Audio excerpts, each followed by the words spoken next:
हर माली जानता है कि बारिश का पानी पौधों के लिए किसी अमृत से कम नहीं। यह नरम होती है, मुफ्त मिलती है और सीधे आसमान से आती है। हम ड्रम, बाल्टियां या कोई भी बर्तन रखते हैं ताकि प्रकृति के इस अनमोल उपहार को इकट्ठा कर सके।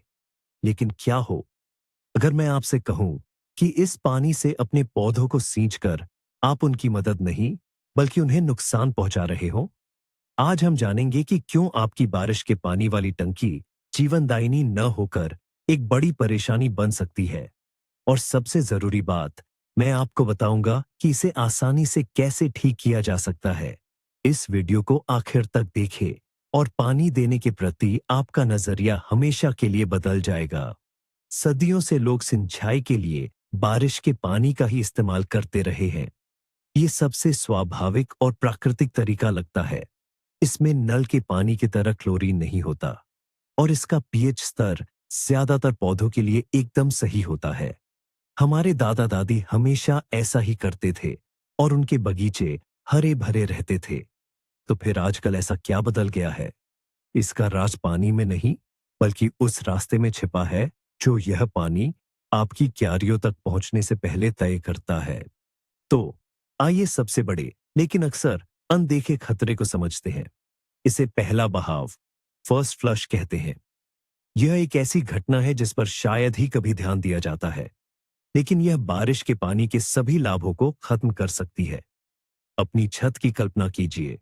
यह सिर्फ आपके घर को बारिश से नहीं बचाती, दिनों या कभी-कभी हफ्तों तक इस पर अदृश्य और दृश्य प्रदूषकों की एक पूरी परत जमा हो जाती है।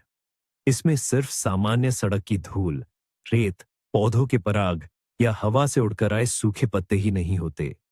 छत पर पक्षियों की बीट भी गिरती है और जैसा कि आप जानते हैं, यह साल्मोनेला या ई कोली जैसे हानिकारक बैक्टीरिया का सीधा स्रोत है। ऐसी चीजों से सलाद या स्ट्रॉबेरी की क्यारियों को पानी देना, सीधे शब्दों में कहें तो एक संदिग्ध विचार है। लेकिन इससे भी बुरा कुछ और है। ये हमारे अदृश्य दुश्मन है। आज के समय में हवा, खासकर शहरों, सड़कों या औद्योगिक क्षेत्रों के पास बिल्कुल भी साफ नहीं है। ये वाहनों के धुएं, औद्योगिक उत्सर्जन और कालिख के कणों से भरी हुई है। इसमें नाइट्रोजन ऑक्साइड, सल्फर डाइऑक्साइड और यहां तक कि सीसा, जस्ता या तांबा जैसी भारी धातुओं के सूक्ष्म कण भी होते हैं। और फिर बहुप्रतीक्षित बारिश शुरू होती है। इसकी पहली बूंदें वायुमंडल से गुजरते हुए एक स्पंज की तरह काम करती है, जो इन सभी रसायनों को सोख लेती है। फिर ये पानी आपकी छत से टकराता है और एक शक्तिशाली धारा के साथ लंबे समय से बिना बारिश के जमा हुई हर चीज को बहा ले जाता है। परिणाम स्वरूप एक असली गाढ़ा गंदगी का कॉकटेल बनता है और यह पूरा कॉकटेल ड्रेन पाइप से सीधे आपके पानी के ड्रम में चला जाता है।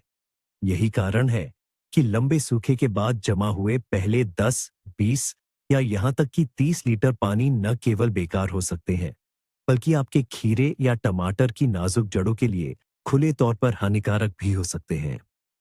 आप सोचते हैं कि आप उन्हें जीवन देने वाला पानी दे रहे हैं, लेकिन वास्तव में आप उन्हें बैक्टीरिया के साथ एक अम्लीय घोल परोस रहे हैं। तो अब देखते हैं कि आप पानी कहां से इकट्ठा कर रहे हैं। धूल धोना एक बात है, लेकिन अगर पानी इकट्ठा करने का स्रोत ही उसमें अनचाहे तत्व मिला रहा हो, तो यह बिल्कुल अलग बात है। मैं आपकी छत की सामग्री की बात कर रहा हूं। इसका सबसे स्पष्ट और चिंताजनक उदाहरण पुराना जाना पहचाना एस्बेस्टस फाइबर शीट है। हाँ, ये कई ग्रामीण घरों की छतों पर दशकों से पड़े रहा है। पर यह बना किस चीज से है? एस्बेस्टस सीमेंट से। समय के साथ धूप, बारिश और ठंड के असर से यह पुराना होकर टूटने लगता है और धूल छोड़ ढलने लगता है। एस्बेस्टस के सूक्ष्म रेशे, जो एक झात कैंसरजनक पदार्थ है, पानी के साथ बहकर सीधे आपके टैंक में चले जाते हैं। हालांकि इसकी सांद्रता कम हो सकती है, लेकिन क्या आप जानबूझकर ऐसी चीज से स्ट्रॉबेरी या डील सोया को पानी देना चाहेंगे, जिसे आप बाद में अपनी मेज पर परोसेंगे? मुझे लगता है इसका जवाब साफ है। आगे बढ़ते हैं। बिटुमिनस टाइल्स, रूफिंग फील और पेट्रोलियम उत्पादों पर आधारित अन्य सामग्री गर्मी में, तपती धूप में ये नरम हो सकते हैं और पानी में वाष्पशील कार्बनिक यौगिक और बिटुमन के कण छोड़ दे सकते हैं। कभी कभी ऐसी छत से इकट्ठा किए गए पानी के टैंक की सतह पर एक पतली इंद्रधनुषी परत भी दिखाई दे सकती है। यह निश्चित रूप से वह नहीं है जो आपके पौधों की जड़ों को चाहिए। धातु की छत देखने में तो एक आदर्श विकल्प लगती है। यह चिकनी और अक्रिय होती है। कुल मिलाकर हाँ, पर यहां भी कुछ बारीकियां हैं। सस्ती धातु की टाइल्स या नालीदार धातु की शीट में घटिया पॉलीमर कोटिंग हो सकती है, जो समय के साथ पराबैंगनी किरणों के प्रभाव में टूट जाती है और माइक्रोप्लास्टिक के रूप में पानी में मिल जाती है। और अगर छत पर धातु तक खरोच है, तो पानी में जिंक या लोहे के ऑक्साइड यानी जंग मिल सकते हैं। कम मात्रा में ये खतरनाक नहीं है, लेकिन धातुओं की अधिकता वाले पानी से लगातार सिंचाई पौधों के विकास को रोक सकती है या उन्हें दबा सकती है। इसलिए पानी से भरे अपने टैंक को देखकर खुश होने से पहले अपनी छत का गंभीरता से मूल्यांकन करें। आपके भविष्य की फसल को जिस पानी से सींचने वाले हैं, उसका रासायनिक संघटन सीधे आपकी छत पर निर्भर करता है। और आखिर में तीसरी और शायद सबसे आम गलती बारिश के पानी का गलत तरीके से भंडारण करना है। मान लीजिए आपने पहले दो बिंदुओं का ध्यान रखा है, यानी शुरुआती गंदा पानी बह जाने दिया है और आपकी छत भी पूरी तरह से साफ और सुरक्षित है। आपने बिल्कुल स्वच्छ पानी का एक ड्रम भर लिया है। तो अब क्या गड़बड़ हो सकती है? दरअसल यह ड्रम टंकी ज्यादातर किसी धूप वाली जगह पर रखी होती है, और सबसे अहम बात, यह खुली होती है। तो सूरज की सीधी रोशनी में रखा पानी से भरा खुला ड्रम सिर्फ पौधों को पानी देने वाला एक बर्तन नहीं है। यह एक ऐसी पूरी जीवन प्रणाली के लिए आदर्श प्रजनन स्थल बन जाता है जिसे आप अपने बगीचे में बिल्कुल नहीं देखना चाहेंगे। अंदर क्या होता है? पानी गर्म हो जाता है।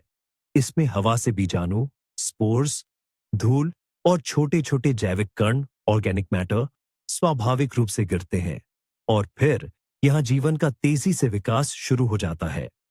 सबसे पहले काई एल्गी पनपती है। आपका क्रिस्टल क्लियर पानी कुछ ही दिनों में काई से भर जाता है और एक हरे गंदे घोल में बदल जाता है। ये न सिर्फ दिखने में खराब लगता है, बल्कि पानी की गुणवत्ता बिगड़ने का पहला संकेत भी है। दूसरा, जीवाणु, बैक्टीरिया।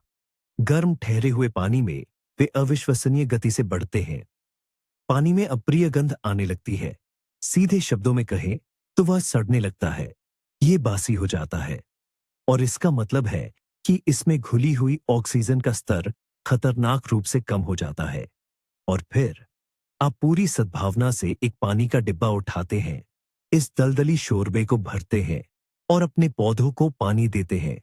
उनकी जड़ों को क्या मिलता है? उन्हें ऐसा पानी मिलता है जिसमें लगभग कोई ऑक्सीजन नहीं होती, जबकि जड़ प्रणाली के श्वसन, सांस लेने के लिए ऑक्सीजन जीवनदायिनी है।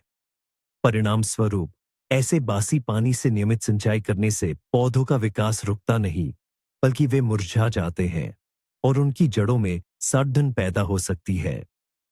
आप सोचते होंगे कि पत्तियां पीली क्यों पड़ रही हैं, जबकि आप उन्हें नियमित रूप से पानी देते हैं। शायद इसका जवाब आपकी टंकी में ही छिपा है। और यह भी मत भूलिए कि पानी से भरा खुला बर्तन मच्छरों के लिए एक शानदार प्रजनन स्थल है, जो बाद में आपको पूरी शाम परेशान करेंगे। अब सबसे दिलचस्प बात, यह तो कमाल है, समस्या बारिश के पानी में नहीं है, बल्कि इसकी पहली सबसे गंदी बूंदों में है। और इसका समाधान तो बेतहाशा आसान है। आपको पानी इकट्ठा करना छोड़ने की जरूरत नहीं है। आपको बस उस पहले बहाव को नजरअंदाज करना है। ये कैसे करें? आप एक विशेष उपकरण, पहले बहाव को रोकने वाला फिल्टर लगा सकते हैं। लेकिन एक और आसान तरीका भी है। बस तेज बारिश के पहले 10-15 मिनट में नाले को टंकी की ओर न मोड़े। छत और हवा को साफ होने दें। पहली सबसे गंदी पानी को जमीन पर बह जाने दें और उसके बाद ही अपनी टंकी को क्रिस्टल जैसे साफ, उपयोगी और सुरक्षित बारिश के पानी को इकट्ठा करने के लिए लगाएं। साथ ही अपनी टंकी को हमेशा ढक्कन से बंद रखें, ताकि उसमें सूक्ष्म जीव और मच्छर न पनपे। बस यही है पूरा राज। तो बारिश के पानी से डरे नहीं, बस थोड़ा चतुर बने। सही तरीके से इकट्ठा किया गया पानी सचमुच आपके बगीचे के लिए तरल सोना बन जाएगा। पौधों की देखभाल का यह आसान तरीका आपको स्वस्थ और भरपूर फसल पाने में मदद करेगा। ये वीडियो अंत तक देखने के लिए धन्यवाद। अगर ये आपके लिए उपयोगी था, तो लाइक करें और चैनल को सब्सक्राइब करें ताकि आप नई बागवानी युक्तियों को न चूकें। अब आपसे एक सवाल है, क्या आप सिंचाई के लिए बारिश का पानी इकट्ठा करते हैं? क्या आपको कोई समस्या आई है? या शायद आपके पास इसे इकट्ठा करने और इस्तेमाल करने के अपने लाइफ हैक्स हैं? इसके बारे में कमेंट्स में लिखें। आइए चर्चा करें।